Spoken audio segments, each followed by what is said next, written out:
ஆண்டவரும் இரட்சகருமாய் இயேசு கிறிஸ்து நாமத்தினாலே ஒவ்வொரு தேவனுடைய பிள்ளைகளுக்கும் இயேசுவின் நாமத்தினாலே உங்கள் வாழ்த்துக்கள். இந்த நேரத்திலும் கூட கர்த்தருடைய வார்த்தை சொல்லுகிறது, கர்த்தரிடத்தில் மனமகிழ்ச்சியாயிருங்கள் என்று சொல்கிறார். ஏன் மனமகிழ்ச்சியாக இருக்கணும் என்று சொல்லி நம்ம ஒரு கேள்வி இருக்கலாம் நம்மகிட்ட. ஆனால் நான் மனமகிழ்ச்சியாக இருக்க முடியலை அப்படின்னு சொல்லி நீங்கள் என்ன செய்யலாம், ஒரு வருத்தத்தோடு இருக்கலாம்.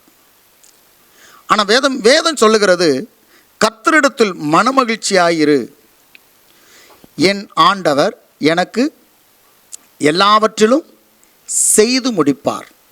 கர்த்தர் எனக்காக யாவையும் செய்து முடிப்பார். ஒரு மனமகிழ்ச்சியோடு கர்த்தரை துதிக்க ஆரம்பிக்க வேண்டும். எந்த அளவுக்கு துதிக்கிறோமோ நம்மளை முடக்க வேண்டும் என்று சொல்லுகிற சாத்தானுடைய தந்திரங்கள் முறியடிக்கப்பட்டு போகும். அந்த முறியடித்த பிறகு பார்த்தீங்கன்னா ஒரு மகிழ்ச்சி உண்டாகும். எப்படி உண்டாகும்? வேதம் சொல்லுது, கர்த்தரிடத்தின் மனமகிழ்ச்சியாயிரு, உன் இருதயத்தின் வேண்டுதலை அவர் என்ன செய்வாராம்? அவர் கட்டளையிடுவாராம்.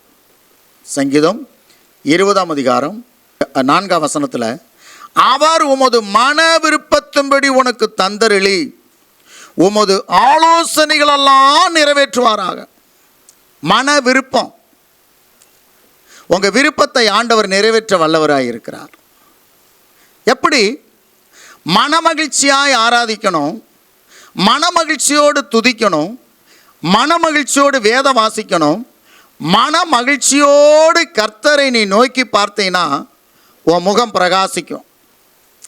அதே சங்கீதம் 21:2 இப்படியாக சொல்லுகிறது, அவருடைய மன விருப்பத்தின்படி அவருக்கு தந்தருளி அவருடைய உதடுகளின் விண்ணப்பத்தை தள்ளாதிருக்கிறீர். உங்கள் விண்ணப்பத்தை அவர் தள்ள மாட்டார். செபம் பண்ணி பதில் கிடைக்கல என்று வருத்தத்தோடு இருக்கிற தேவ பிள்ளையே, உங்கள் மன விருப்பத்தை அவர் நிறைவேற்றுவார். சங்கீதம் 37:4,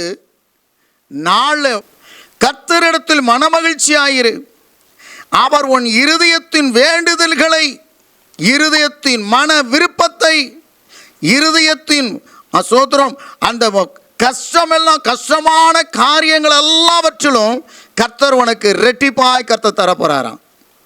வேதம் சொல்லுது, சகரியா 9:12 சொல்லுது, சகரியா 9:12, நம்பிக்கையுடைய சிறைகளை அரணுக்கு திரும்புங்கள், ரெட்டிப்பான நன்மையை தருவேன், இன்றைக்கே தருவேன். திரும்புங்க, போனதெல்லாம் போகட்டும், ஆண்டவர் மீண்டும் உனக்கு ரெட்டிப்பான நன்மையை தரப்போறாராம். பயப்படாதீங்க, கர்த்தர் பெரிய காரியங்களை செய்வார். அதே 37ஆம் அதிகாரம் 5ஆம் வசனம் சொல்லுது, உன் வழியை கர்த்தருக்கு ஒப்புவித்து அவர் மேல் நம்பிக்கை ஆயிரு, அவரை காரியத்தை வாய்க்க பண்ணுவார்.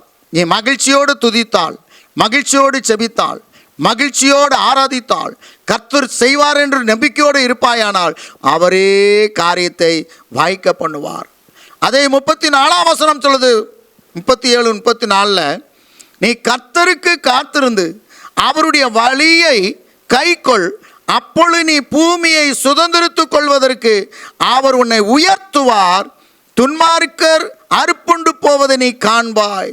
நீ பூமியை சுதந்திரித்துக் கொள்வதற்கு அவர் உன்னை இந்த ஆண்டில் உயர்த்துவார், உயர்த்துவார், உயர்த்துவார். விசுவாசிக்கிறீங்களா? விசுவாசி. இந்த நிகழ்ச்சியை பார்த்து கொண்டு இருக்கிற தேவ ஜனமே, மனமகிழ்ச்சியோடு இரு, மனமகிழ்ச்சியோடு இரு. உன் இருதயத்தின் வேண்டுதலை அருள் செய்வார். அவர் வழியை, ஆமேன், ஒவ்வொரு நாளும் பின்பற்று, அவர் உன் காரியத்தை வாய்க்க பண்ணுவார். அவரை பார்த்து அவர் பாதத்தில் அமர்ந்திரு, காத்திரு. காரிய சுத்தியவன் மேல் தீவனை செய்கிறவன் மேலும் எரிச்சலாகாதே, கர்த்தர் உன்னை உயர்த்துவார்.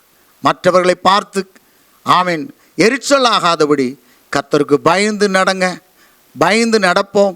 கர்த்தர் நம்மளை ஆசீர்வதிப்பாராக. ஜெபிப்போமா? நல்ல ஆண்டவரே, நன்றி செலுத்துகிறோம். இயேசு கிறிஸ்துவின் நாமத்தினால இந்த நாளில் ஆண்டவரே இந்த வார்த்தையை எங்களோடு பேசினீரே உமக்கு நன்றி.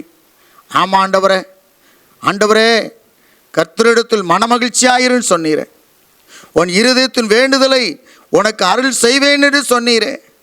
உங்கள் வழியை என்மேல் வைத்து விடுங்கள் சொன்னீரே. கர்த்தர் மேல் உன் பாரத்தை வைத்து விடு, அவர் உன்னை ஆதரிப்பார் என்று சொல்லியிருக்கிறதே. அப்பா, எங்கள் பாரத்தெல்லாம் உங்கள் மேல் வைத்திருக்கிறோம். இந்த ஆண்டவரே கேட்டுக்கொண்டு இருக்கிற ஒவ்வொரு பிள்ளைகளுடைய பாரத்திலையும் உங்களுக்கு பாரமெல்லாம் உங்கள் கரத்தில் ஒப்பு கொடுக்கிறோம். ஆசீர்வதிங்க ஆண்டவரே. தொடக்கம் முதல் முடிவரையிலும் தேவனுடைய கிருபை இருந்ததுக்காய் நன்றி. இயேசுவின் நாமத்தில் வேண்டிக் கொள்கிறோம் எங்கள் ஜீவன் நல்ல பிதாவே, ஆமென்.